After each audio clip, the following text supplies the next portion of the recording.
গল্পের রাজ্যে আপনাদেরকে স্বাগতম। আমি মাইশাস টাইনি ওয়ার্ল্ড। আজকে একটি গল্প বলবো। গল্পটি আমার আম্মুর কাছ থেকে শোনা। আমি তার মতো করেই বলার চেষ্টা করছি।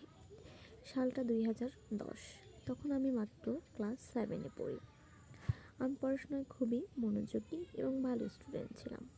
আমার খুব শখ ছিল ইংলিশ মিডিয়াম স্কুলে পড়ার, কিন্তু গ্রামে সেটা ছিল না। তাই আমি শহরের একটি স্কুলে অ্যাডমিশন দিই এবং সেখানে আমি চান্সও পেয়ে যাই। কিন্তু শহরের স্কুলটা আমাদের গ্রাম থেকে অনেকটা দূরে ছিল, যেখানে প্রতিদিন যাতায়াত করা আমার পক্ষে সম্ভব ছিল না।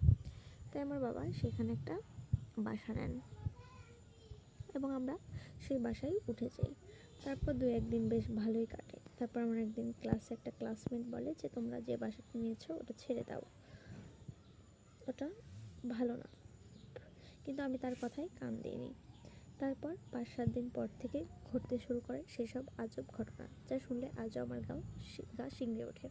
পরবর্তী পার্ট শুনতে চাইলে কমেন্ট করুন। ধন্যবাদ।